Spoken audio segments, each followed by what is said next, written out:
A Mochi moment from Sadie, who writes, I'm not crying, you're crying.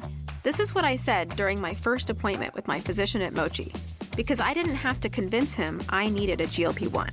He understood, and I felt supported, not judged.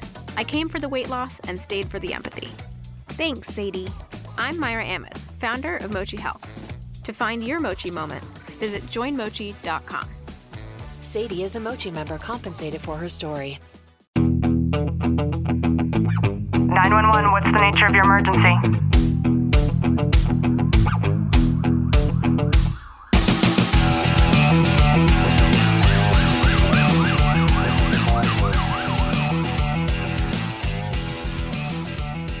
Welcome back to the Tactical Living Podcast. I'm your host, Ashley Walton, joined by Sergeant Walton. Clint, how are you? I'm good. You need to shave again. I know. I don't know why your facial hair grows so fast. Sometimes it's weird. Sometimes it like takes a little bit to grow, and I could like go shave without shaving for like 4 or 5 days, and then sometimes it's like next day I need to shave. It's the spring. Oh yeah, It's like weeds growing all over the place. I must be putting Miracle Grow on my face. You know, I've noticed something whenever I'm in a setting with a lot of law enforcement officers and, you know, I try to show up and be who I am, which is typically a presence of just happiness and joy. And I love the aura around me to just resemble that. And Clint, you and I are very similar in that regard. And there's a type of behavior that I see where a lot of first responders actually struggle with joy. And it could be that there's nothing obviously wrong. Life might look super stable, but that kind of joy sometimes for a lot of people feels like it's muted or distant. Yeah, and it's so funny, like, thinking about this, and that's one thing, like, I try bringing to my team on a regular basis is I tell them all the time, if we're not having fun, then I'm doing something wrong. We should each be having fun every day that we're around each other. And, you know, we go through the grind. We're in the suck all the time together, but we should be able to have this joyful experience with being together. It shouldn't be a dread every day. Yeah, you know, and it's not necessarily depression in the traditional sense. It's this subtle loss of emotional range that I think can develop after years of that stress exposure. You might have emotional containment and nervous system adaptation, I think, for the biggest part. And there's a psychological concept here called emotional blunting. And it basically happens when your nervous system dampens the emotional intensity. And it does this as a protective response to chronic stress or trauma, especially if you're experiencing it for a long period of time. Yeah, and I don't think we recognize it within ourselves on a regular basis. I think we start to just saying, oh, well, I'm just tired. I'm just not feeling great. And we start giving ourselves excuses and reasons as to why we're feeling this way instead of looking at the underlying problems with it. And I think it's important, especially each of us can change that energy and bring it to that room that we enter every time. Yeah, totally. And our bodies are amazing. I talk to you about this all the time, how I'm just so impressed by what we are capable of doing, even when we don't realize what's happening in our body. And this is great because emotional blunting is actually something that is a primal instinct. It helps to be able to prevent overwhelm, but it can also reduce the access to positive emotions like excitement or gratitude or joy. And it's important for us to understand that distinction because it often looks like feeling flat during those happy moments. Maybe you're in a setting with your family and it's somebody's birthday and you're there, but you're not present. You're not necessarily enjoying yourself.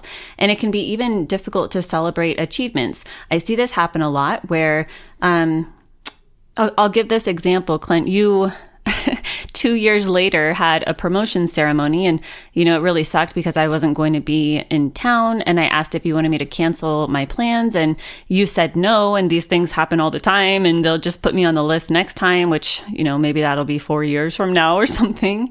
And it's not necessarily that you were sucked into this negative stream surrounding that, or like you couldn't produce joy if that type of celebration took place.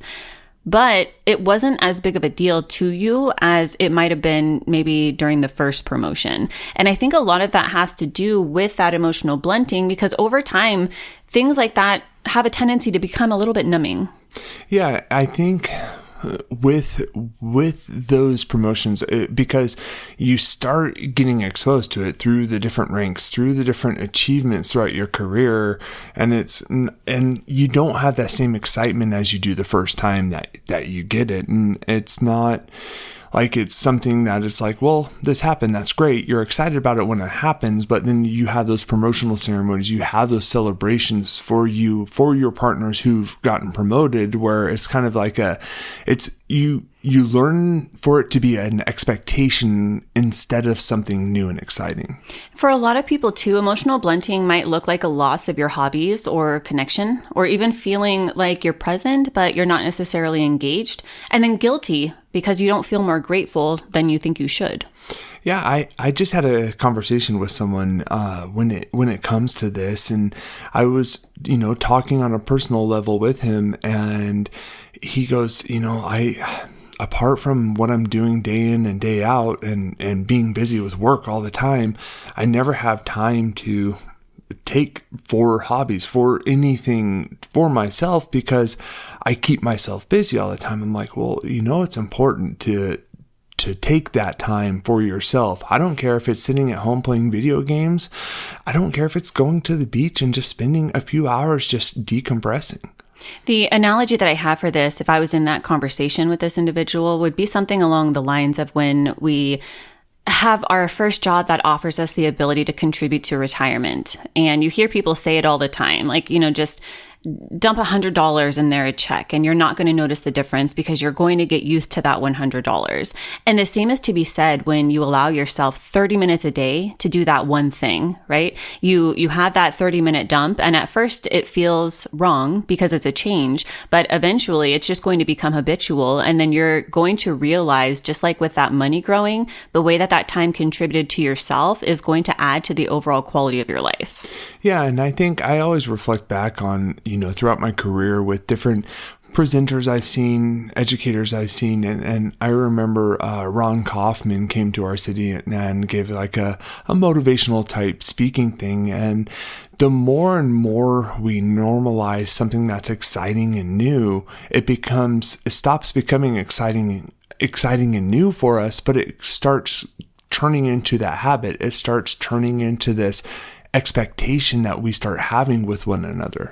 And I think that there are some signs that joy kind of feels hard to be able to access. And one of them is that good moments feel like they're short-lived and maybe happiness starts to fade quickly, or you go through the motions of celebration, but you don't feel that level of emotion behind it. An example of this that I've definitely been guilty of is every year on my birthday, my dad makes a super big deal about celebrating, and it has to be on the day, and we have to do it at his house, and there has to be a cake and happy birthdays and all of that. And, if I am too emotionally invested in everything that I have going on, mostly in my business life, it makes it very hard for me to actually show up and be engaged. I feel like sometimes I'm going through the motions of, satisfying my dad and being around my brothers, and of course you, Clint. But sometimes I'm not like cued into things, right? I'm just like checking it off of the list and then moving on with my priorities, so to speak. Yeah, and I think it's important to be able to not just go through the checklist, but to be able to really take that time and really focus on those wins and focus on those achievements throughout life, whether it's your birthday on a yearly basis or it's a promotional celebration. Something that I do on a regular basis with my guys, something that is a mundane task that they do day in and day out. I'll take the time to recognize them when, especially they do something out of the ordinary or they put in the work. I could give them the input on, hey, you should be looking at this and kind of guiding them down a certain path. But when the mission becomes accomplished, whether it's something small or something grand, then you honor that, you reward that by, filling them with positivity, giving them an attaboy, whatever it may be.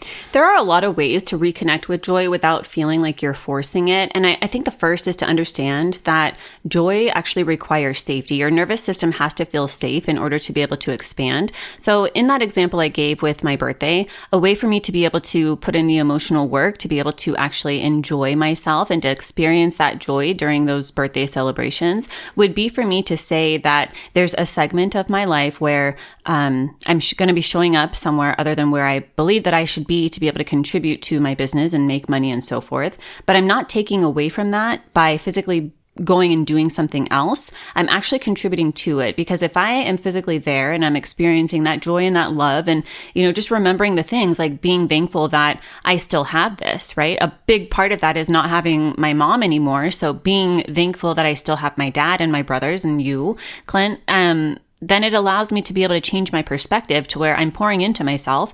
That way, when I do come back to the work and all of the tasks and the things, it allows me to have a little bit more of a full heart and to kind of relax a little bit in those moments where I am carving out that time and I'm doing it deliberately.